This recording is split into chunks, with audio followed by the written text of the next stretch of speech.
Jai Hind students, how are you? I hope you all are doing well. Students, today we will read a new chapter in English literature book.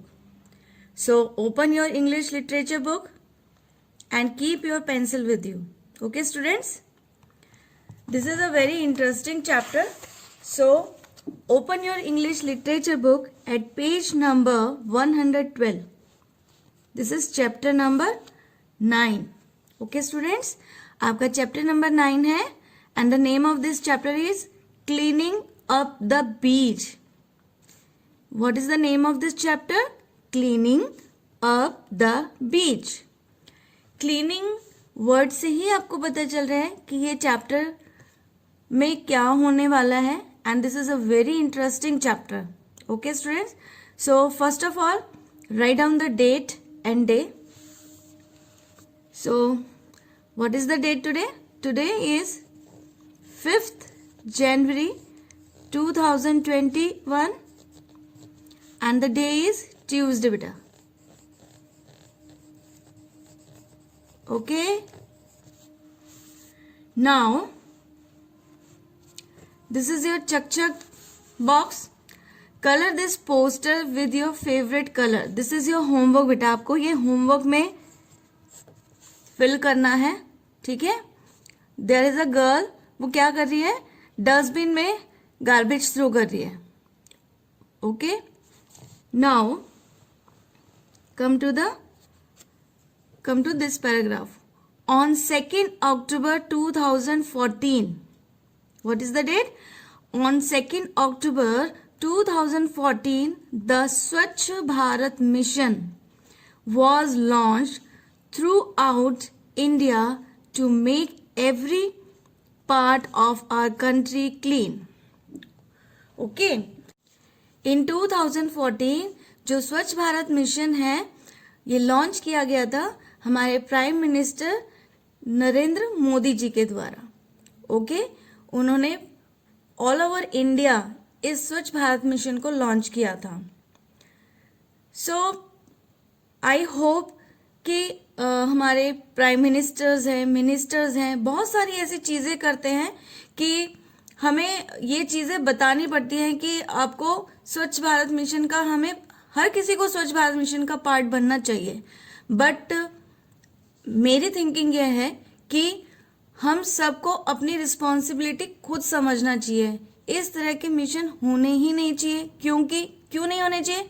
क्योंकि ये तो हम सबकी responsibility है ना बेटा कि हम अपने सराउंडिंग्स को क्लीन रखें. India is our country. जैसे हम अपने घर को क्लीन रखते हैं, हमारे आसपास की चीज़ों को भी तो हमें क्लीन करना हमारी रिस्पॉन्सिबिलिटी है या नहीं है? So we should keep this thing in our mind कि हमारे जो सराउंडिंग्स हैं वो क्लीन होनी चाहिए. हमारा इंडिया है, इंडिया इज़ आवर कंट्री, सो इसे भी हमें क्लीन रखना हमारी ही रिस्पॉन्सिबिलिटी है. ओके, सो आप अपने आसपास देखते हैं, कभी आप देखते हैं कि आपके आसपास कभी गार्बेज कूड़ा इकट्ठा हो जाता है तो हमें क्या लगता है? वी फील वेरी सैड ना कि काश ये नहीं होना चाहिए यहाँ पे. ये हम क्या करते हैं, हमारे आसपास की जगहों को क्लीन कर देते हैं. क्यों? हम अपना घर साफ रखते हैं लेकिन दूसरी जगह को हम क्लीन रखने में इतनी अपनी इच्छा नहीं रखते हैं. But this is very bad. हमें अपने सराउंडिंग्स को, अपने आसपास की सभी चीज़ों को साफ रखना चाहिए. आप खुद नहीं कर सकते हैं, अपने बड़ों से करवा सकते हैं आप, ठीक है?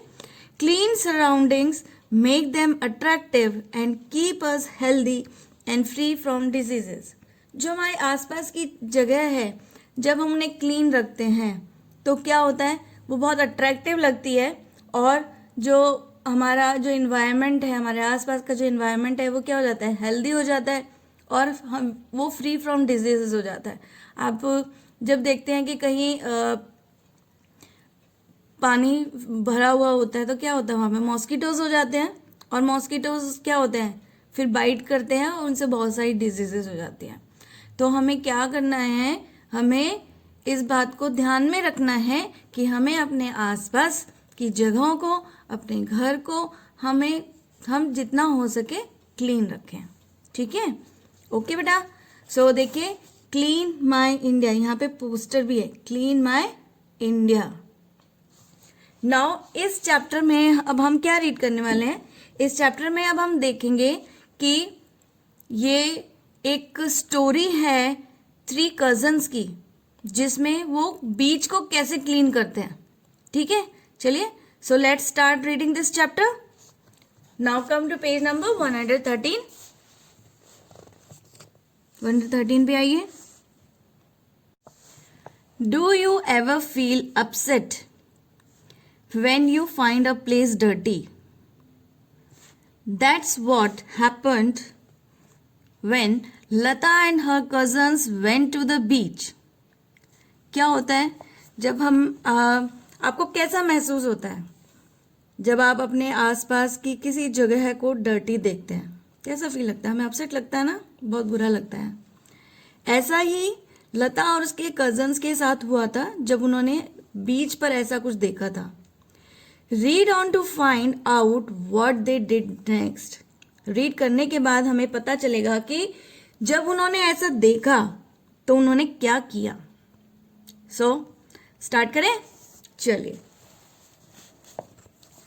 लता वॉज वेरी एक्साइटेड। लता बहुत एक्साइटेड थी। अब एक्साइटेड को अंडरलाइन करेंगे। The summer holidays had begun and 2 of her cousins, Nandu and Malini, had come to spend their vacation with her family in Mumbai. Okay, Lata बहुत एक्साइटेड थी। क्यों? क्योंकि उसकी समर हॉलीडेज क्या है, वो शुरू हो चुकी हैं।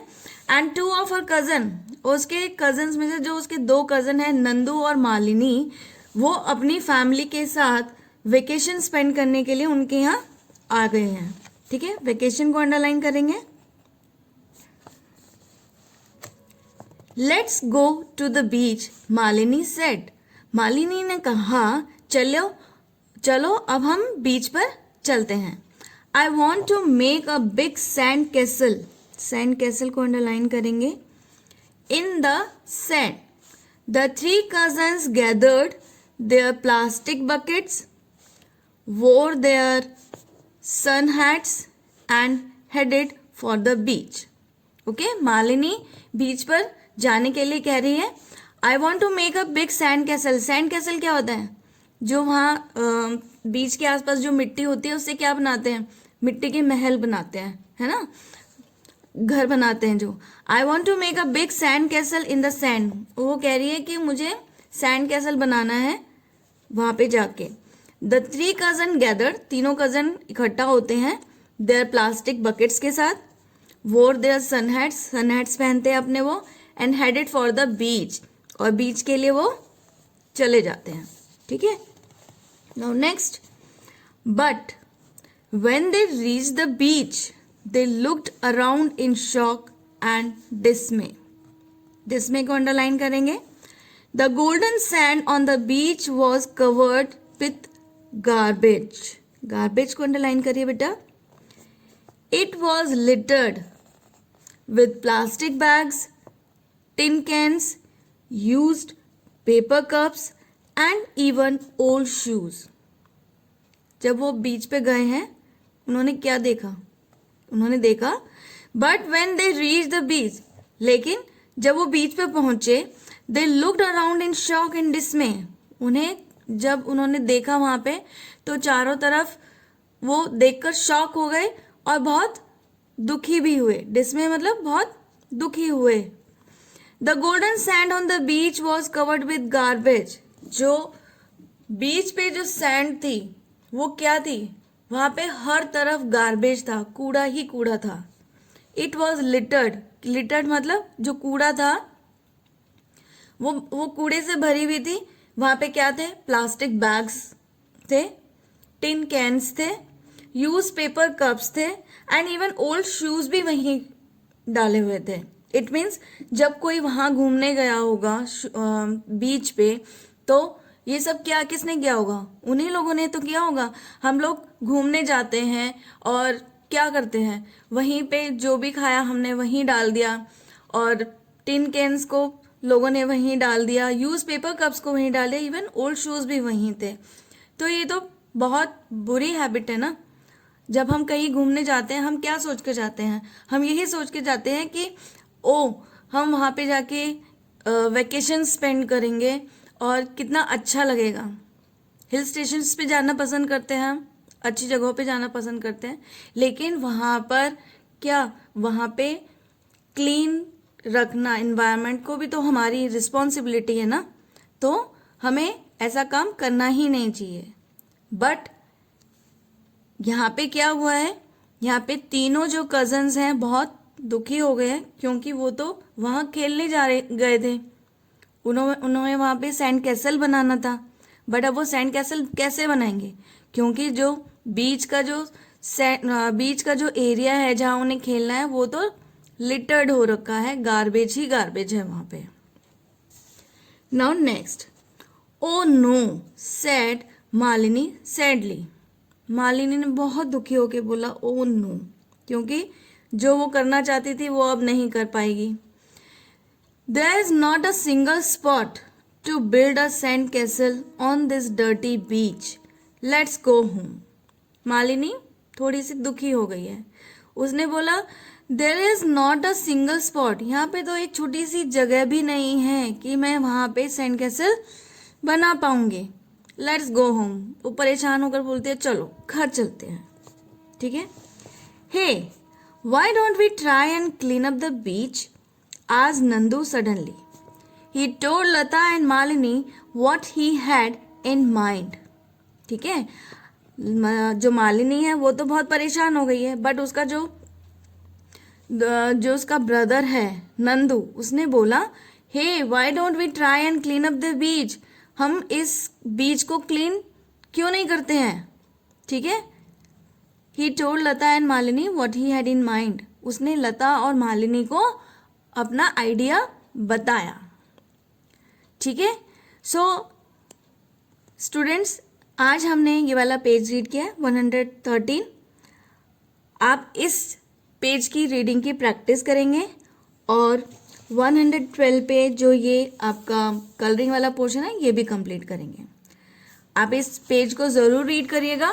ठीक है। आई होप आपको बहुत अच्छा लगा होगा। नेक्स्ट क्लास में हम इस चैप्टर को कंप्लीट करेंगे एंड देखेंगे कि 3 कजन्स कैसे उस बीच को क्लीन करते हैं। Okay, so okay, bye bye, we will meet in the next class.